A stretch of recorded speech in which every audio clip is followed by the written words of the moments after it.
Sir, Bihar में लगातार बेरोजगारी बढ़ रहा है। लगातार एक वैकेंसी निकलता है तो फाइनल करने में वर्षों लग जाते हैं। जब भी कोई वैकेंसी निकलता है तो एग्ज़ाम पास करने के लिए या एग्ज़ाम देने के लिए, या एग्ज़ाम भी दे तो रिजल्ट के लिए, और रिजल्ट भी हो जाए तो ज्वाइनिंग के लिए धरना प्रदर्शन, पुलिस की लाठीचार्ज करना पड़ता है। देखिए, बिहार में सरकार नाम की कोई चीज़ नहीं है। ये सरकार घसीट करके चल रही है और सरकार के अंदर खींचातान की स्थिति है। देखिए, नीतीश जी कभी नहीं चाहते हैं कि बेरोज़गार नौजवानों को समायोजित किया जाए। ये नियोजन की प्रक्रिया ही यहाँ पर गलत है। 4 साल 5 साल काम करवाते हैं, फिर उसको हटा देते हैं, फिर आंदोलन होता है, फिर उसको रखते हैं। ये दोहरी नीति है और कहीं ना कहीं बेरोज़गारों के साथ खिलवाड़ हो रहा है, उनके उम्र के साथ खिलवाड़ हो रहा है। जब कोई समायोजित किए गए या नियोजित किए गए नौकरी में व्यक्ति को 5 साल रखने के बाद आप हटाते हैं तो उसकी उम्र सीमा समाप्त हो जाती है, फिर वो दूसरे विभाग की नौकरियों में भी अपना ट्राई नहीं कर सकते। इस तरह का खिलवाड़ क्यों किया जाता है पता नहीं।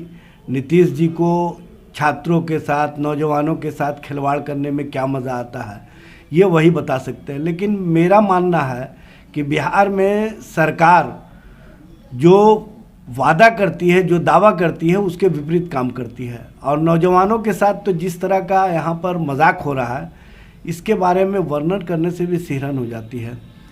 अब वार्ड सचिव के नियुक्ति का मामला है, उनको नियोजित किया गया, 5 साल तक कार्यों पर रखा गया, अब बाद में हटा करके फिर कहा जाता है कि नए नियुक्ति की जाएगी। तो ये दोहरेपन का कहीं ना कहीं नतीजा है और ये राजनीतिक रूप से जो नौजवान हैं उनको किस तरह से उनका शोषण किया जाए, उसका ये हथियार है। इसलिए मेरा मानना है, राष्ट्रीय जनता दल का मानना है कि सरकार नौजवानों के साथ खिलवाड़ करना बंद करे, उनको नियोजन की प्रक्रिया को बेहतर ढंग से पारदर्शी बनाने का काम करे और स्पष्ट दिशा निर्देश के साथ किसी को भी नियोजित किया जाए।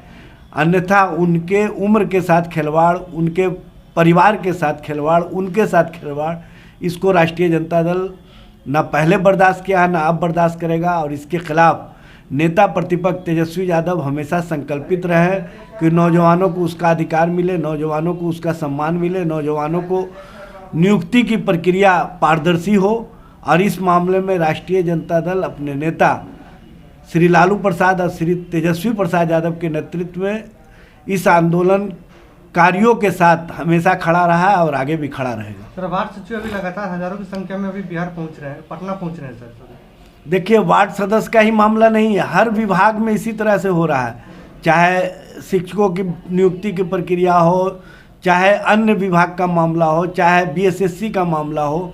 आपने देखा होगा कि नियुक्ति पत्र बांटने की बात चली और बाद में रोक दिया गया। इस तरह का ये प्रक्रिया लगातार चल रहा है, सभी विभागों के साथ खिलवाड़ हो रहा है, छात्र नौजवानों के साथ खिलवाड़ हो रहा है। और ये खिलवाड़ कहीं ना कहीं बिहार के भविष्य के साथ खिलवाड़ है और बिहार के भविष्य के साथ राजनीति करने वाली जो डबल इंजन की सरकार है, इस तरह की राजनीति करना बंद करे, इस तरह से खिलवाड़ करना बंद करे। अन्यथा राष्ट्रीय जनता दल इसके खिलाफ सदन से लेकर सड़क तक एक बड़ा जन आंदोलन खड़ा करेगी।